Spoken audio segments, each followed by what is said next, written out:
Kita bersatu dalam doa.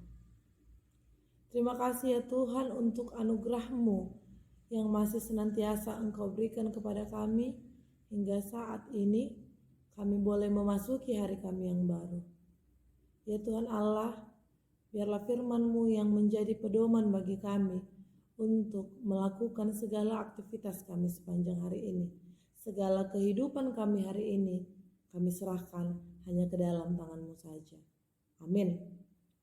Selamat pagi Bapak Ibu serta saudari-saudari yang terkasih dalam nama Tuhan Yesus.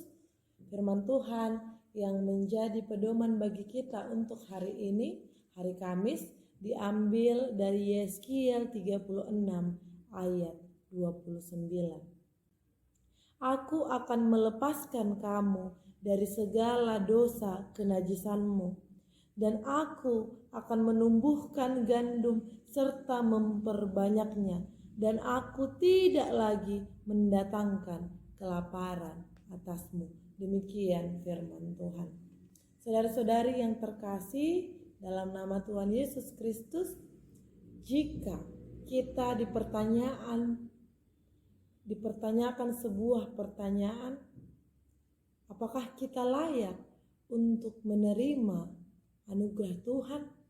Apakah kita layak untuk menerima berkat Tuhan, untuk menerima kebaikan Tuhan di tengah-tengah keberdosaan kita, di tengah-tengah apa yang salah yang sudah kita lakukan sepanjang hidup kita?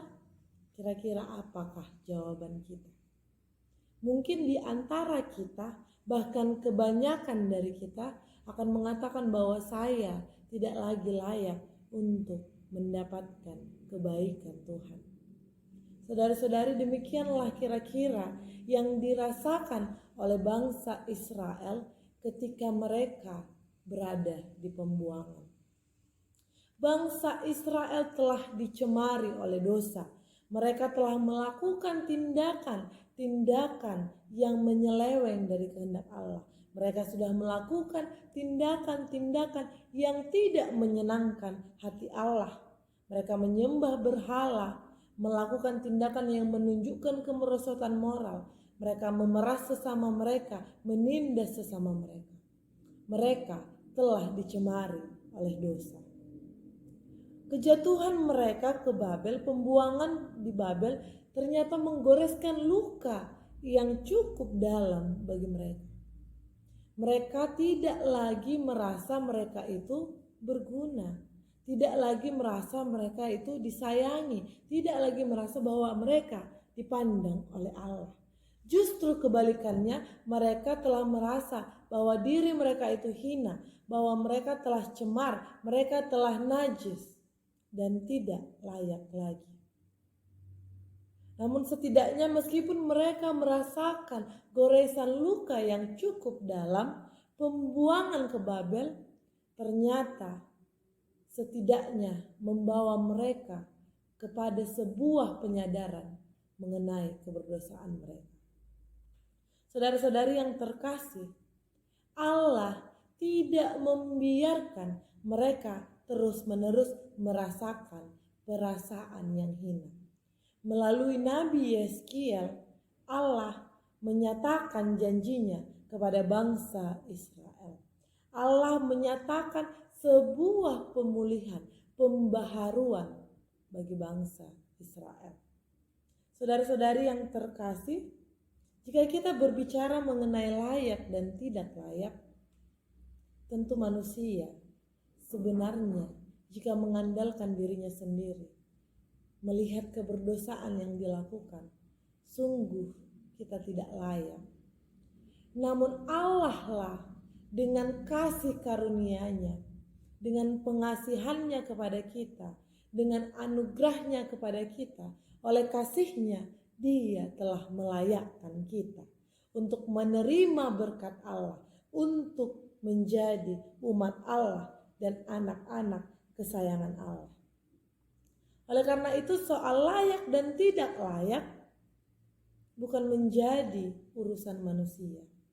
Karena satu pun manusia tidak akan ada yang mampu untuk melayakkan dirinya.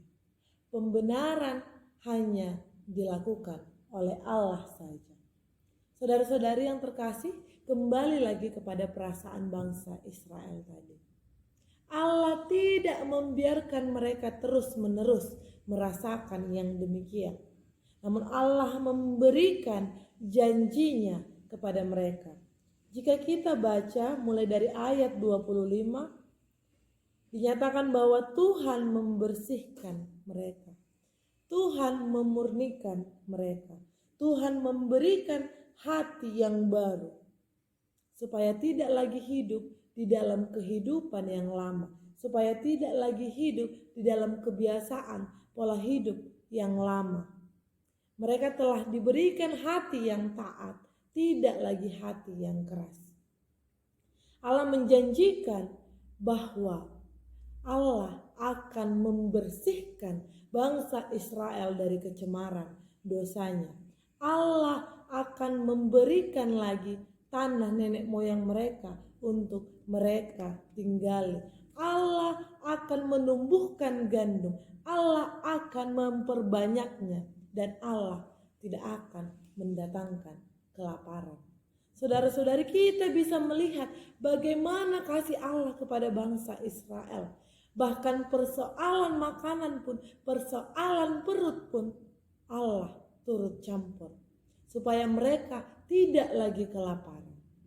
Oleh karena itu saudara-saudari yang terkasih, janji itu tidak hanya berlaku hanya kepada bangsa Israel. Hari ini kita diingatkan lagi bahwa Allah juga mengasihi kita. Bahwa Allah juga melayakkan kita. Bahwa Allah juga akan menyembuhkan kita dari keberdosaan kita. Akan memulihkan kita dari duka kita. Dan akan menghibur kita. Akan mendatangkan harapan-harapan baru kepada kita. Dan Tuhan tidak hanya sekedar berjanji. Namun Tuhan adalah Allah yang setia terhadap janjinya. Hal itu dapat kita buktikan hari ini.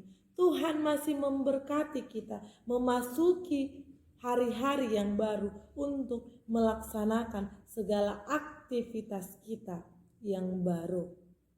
Saudara-saudari yang terkasih, Tuhan tidak akan meninggalkan kita. Tuhan bahkan akan menyembuhkan kita dari keberdosaan kita. Oleh karena itu, sekalipun kita merasa kita tidak layak karena keberdosaan kita, jangan takut untuk datang kepada Tuhan. Jangan takut untuk meminta pengampunan kepada Tuhan. Bahkan jangan takut untuk menaruh harapan kepada Tuhan. Karena Tuhan adalah Tuhan yang setia terhadap janjinya. Yang tidak pernah akan membiarkan kita terus-menerus berada di dalam perasaan ketidaklayakan. Saudara-saudari yang terkasih, dalam nama Tuhan Yesus, selamat memasuki hari yang baru.